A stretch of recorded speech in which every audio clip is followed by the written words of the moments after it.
ما قيل من عدد من المفصولين ارجعوا، المحاكمات تم على أعلى مواصفات، والآن هناك تحقيق في كل هذه الأمور. يعني ما المطلوب من الدولة أن تعمل لتثبت حسن النوايا أكثر من ذلك؟ ولكن الحوار الذي سيبدأ دكتورة الحكومة ليست مشاركة فيه، والبعض يعني مثلا السيد سعيد الشهابي في لندن قال هذا ليس حوار وإنما اجتماع عام يحضره 300 شخصية، لأن يفترض الحكومة تكون موجودة في الحوار، وإلا هؤلاء سيتحاورون مع من؟ الموجودين في هذا الحوار هم ممثلين لكافة فئات الشعب، لا يمكن تهميش أي فئة مهما كانت صغيرة، ومطلب المعارضة هو تهميش فئات الشعب، ويريدون أن يفرضوا نفسهم إنهم هم من يمثل كل فئات الشعب بكل أديانه، بكل مذاهبه، بكل عروقه، الأصول العرقية، وهذا غير سليم وغير صحيح. هم لهم تمثيل معين على حسب ما ينص عليه القانون وسيكونون ممثلين، إنما هذا المؤتمر سيكون فيه كل الشعب ممثلينهم موجودين ليناقشوا كل مطالب المجتمع البحريني والشعب البحريني، والمعارضة جزء من هذه المطالب. ولكن على ذكر هذه المعارضة وستذهب هذه المطالب بالتوافق وليس بالأمر ولا بالتصويت إلى السلطة التشريعية، والسلطة التشريعية ستبث فيه كمؤسسة دستورية ممثلة للأمة البحرينية.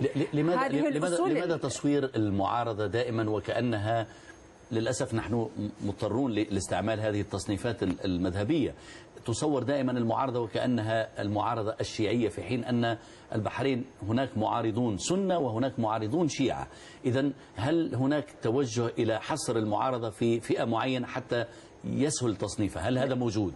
احنا ما نتمنى هذا. كل ما نتمناه في مجتمع يتحول إلى الديمقراطية أن تكون هناك معارضة تمثل المجتمع الديمقراطي، ولكن الواقع هو الواقع يقول أنها معارضة مذهبية. عندما تكون معارضة تأتي من جمعيات إسلامية فهي معارضة مذهبية. كل الجمعيات الإسلامية في كل الوطن العربي، في كل المنطقة العربية، هي منظمات مذهبية، لأن لكل جمعية لها مذهبها، وكل شعاراتها المرفوعة هي شعارات مذهبية، كل الأسماء التي تحملها أسماء مذهبية. حتى المعارضة الوطنية التي دخلت معهم في هذه الاحتجاجات دخلت بمسمياتها المذهبية، ولكن هذا لا يمنع أن لديها مطالب سياسية يراها كثيرون مشروعة. يجب أن نوضح هذه النقطة.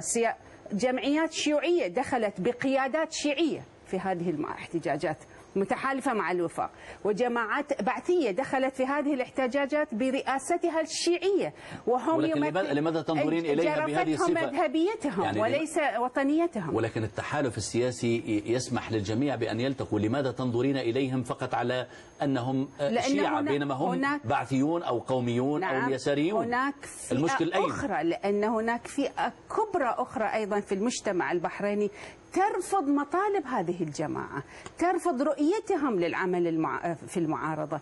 يجب أن نعمل الحساب أيضا للجزء الآخر من الشعب البحريني. وفي هذه الحالة نسأل سيد خليل مرزوق في المنامة،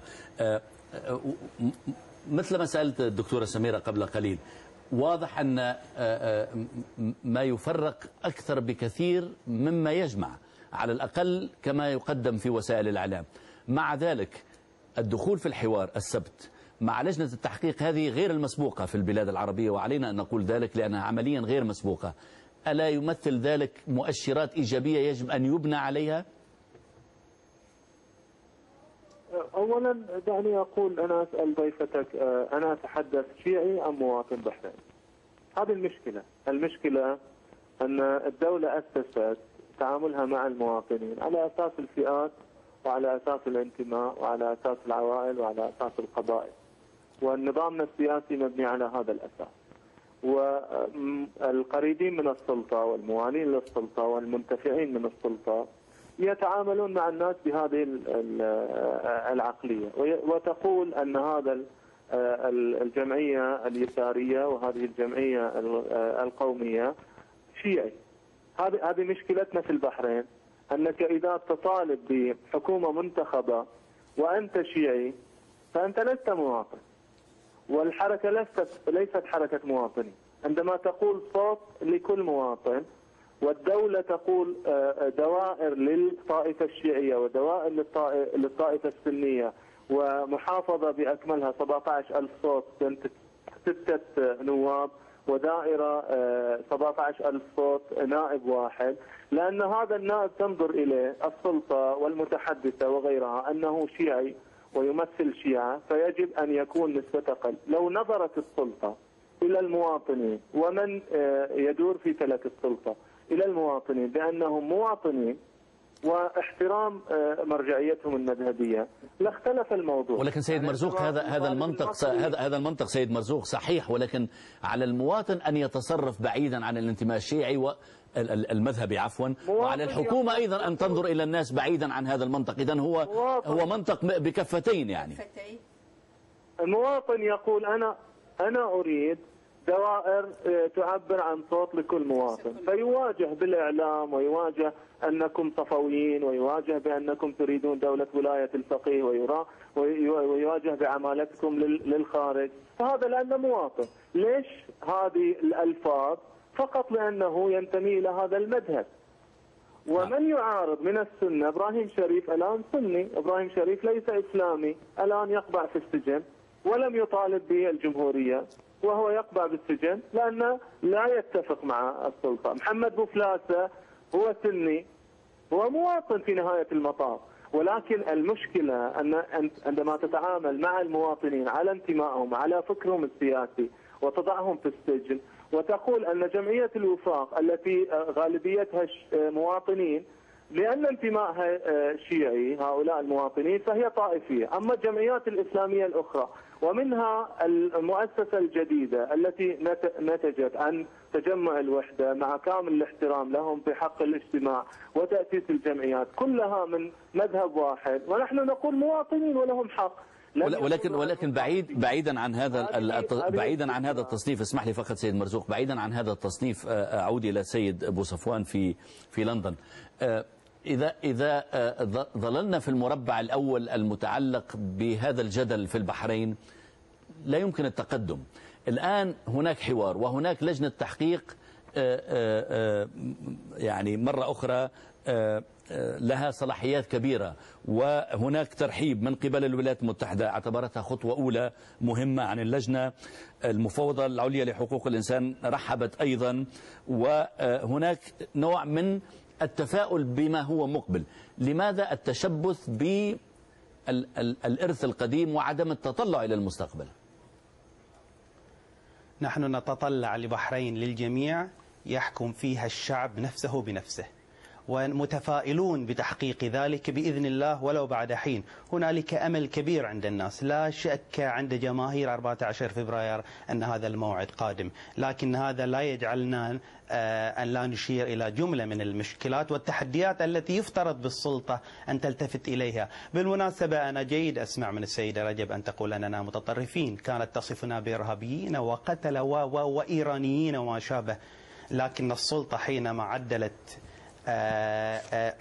سوت أجست شوي لخطاب السيدة رجب، لن تسمع الآن مثل هذا الخطاب. المطلوب من السيدة رجب أن الجميع يدخل في حظيرة الحوار. الوفاق والمعارضة المحترمة في البحرين ستدخل الحوار لأنها تدرك أن الإصلاح يمر عبر الحوار والحوار فقط، لكنه الحوار الجدي. هنالك إيمان عميق بالثورة البحرينية بالسلمية، إنها ثورة الورود. هذه الثورة ملتزمة تماما بالحوار، لكن ليس إذن هذا الحوار إذن هذا الحوار الذي سيبدأ السبت يفترض أن يؤدي إلى ما أشرت إليه. كلمة أخيرة فقط للسيدة سميرة رجب في تعليق سريع جدا باعتبارك ذكرتي في هذا الجواب. يعني هذا الكلام سمعته كثيرا، يعني ما راح يحل مشاكل. المشكلة أن كما ذكرت ليس هناك لديهم أي مبادرات إيجابية ولا يريدون أن يتقدموا خطوة إلى الأمام، لأن أمامهم أجندة معينة ويريدون تحقيقها بأي وسيلة، بالعنف أم بالسلم أم بالضغط، وهذا ما يمارسون. لكن هذا الرأي أيضا لا يفتح آفاق للحوار طالما أنك تنظرين إليه بهذا الشكل.